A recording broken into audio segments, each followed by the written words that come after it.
I'm John Batchelor. My professional is David Drucker of Washington Examiner. John Fund, National Review Online. He's traveling. He's in Europe. He's in Kiev, capital of a very troubled country and a very troubled, dangerous, vulnerable part of the world. But we're going to domestic politics right now because we have an election year and the Senate is vulnerable to every maneuver made by candidates now for the U.S. Senate. And Mr. Drucker is writing about Terry Lynn Land. Terry Lynn Land, former Secretary of State in the state of Michigan, is the Republican nominee for the open Senate seat. Carl Levin is retiring after many decades in service of Michigan. This is the blue state of Michigan, but Terry Lynn Land running for the Republicans.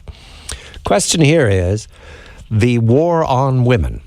David, a very good evening to you. Terry Lynn Land's presentation on the video that's attached to your piece is very careful. But in it, I believe we're seeing the first signs of the Republicans recognizing they have a problem. David, is this new that the headquarters didn't know about this? I find that hard to believe. Terry Lynn Land is trying to show them how to do it. Good evening again, David. Yeah, good to talk to you again, John. So, look, I think for Republican strategists, data crunchers, the pollsters, they know where the gender gap has been. That, they know that it's really, really big with single women in the Democrats' favor. It's in the Republicans' favor with married women, but not as great of a gap there in their favor as the disadvantage with single women. And what I tried to explore with my piece was the idea that most of the time what you hear, at least from elected Republicans, is that they're not going to get involved in these identity politics wedge issues. Their policies are good for everybody, and they're not going to argue about whether, just about what's good for women. And what I'm hearing over the past couple of months, which is new from the electeds, is that they want to make it clear to women specifically that they care, that their policies are meant to help them specifically.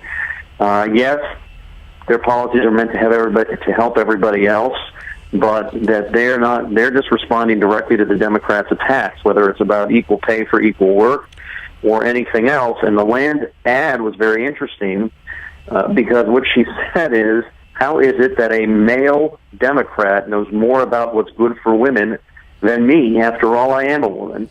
But it gets to the heart of what Republicans are accepting at a very sort of basic level now in communicating, which is, we're not going to be, at least we're going to try and not be outflanked anymore. We're not going to dismiss this as a phony political issue because it's very real and it's hurt us. Yes, David, it has hurt them, and I'm surprised only that it's taken this long. Terry Lynn Land is asking Gary Peters, who's a very worthwhile man. He served as veteran member of Congress, but he's accusing Terry Lynn Land of making a war on women. It's silly, David. It's just silly. It goes away when she makes this remark. Is that not obvious in Washington? Does your reporting say that the RNC understands that it's made a mistake for years and it has to repair it? Well, and that's why I tried to differentiate between the electeds and the strategists. The strategists understand, and I think have understood for some time, what the issue is. But for elected Republicans, they have a really hard time playing identity politics, for better or worse. It's just not something that they're comfortable with. They don't want it to. They do not like the idea of having one policy that helps women and another policy that helps Latinos and another policy that helps elderly white men from, the state of Idaho. It's just not the way they like. All right, David, I want to go along with that, but it's baseball. You only want to hit the fastball. Okay, guys? Some people throw curveballs. They got to deal with it, David. They're in politics. It's a puzzle to me what business they think they're in. They have to respond to the other side. Isn't that standard operating procedure in Washington? It is, and they've tried to respond in their own way. The way they have historically responded is, our policies are good for everybody, including women, and what has changed is just outright speaking to the issue. Yes, we agree with equal pay for equal work, and here are our own amendments to help deal with that. And so they're dealing with this in the way that you would find, more commonsensical, if you will.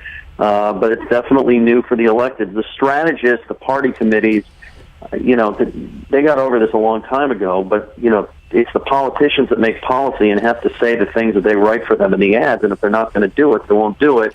Obviously, that is changing.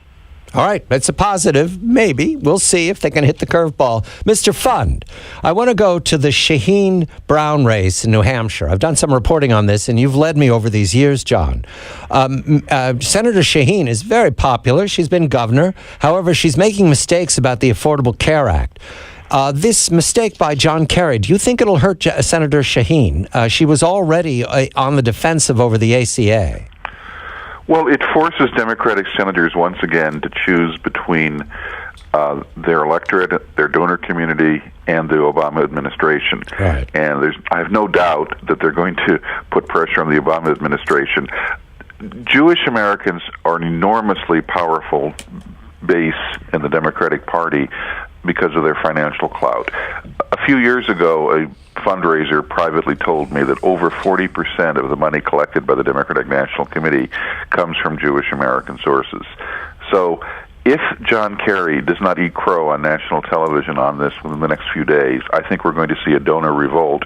And even though obviously Democratic candidates will be well funded, but this would be devastating because once the word of mouth goes around, this is not a party that you want to contribute money to right now if they don't apologize. It could damage Democrats in states like Alaska, where Nick Begich obviously flies down to the lower 48 frequently for fundraisers in places like Palm Beach and Los Angeles. And Jean Shaheen has a very expensive media market in a small state. She needs outside donors. You have to advertise in Boston to run in New Hampshire, yes. And Scott Brown, David, does Scott Brown have a reputation of answering this war on women talk, or did he skip it in his term in the Senate? I mean, I think he was able to skip it for his brief tenure. He ran against a rather inept woman in Massachusetts, and the issue was Obamacare, and he was just far ahead on that. I don't think it's a problem he's had. His problem has been being a Republican in very blue territory. Got it. David Drucker of the Washington Examiner. War on Women. Terry Lynn Land. Take a look at Terry Lynn Land's ad. You can find it on YouTube. It's easy enough. It's clever. It's very clever. About time, Republicans. Been too much Democratic cleverness, not enough Republican. John Fund in Ukraine. Travel safe, John. I'm John Batchelor.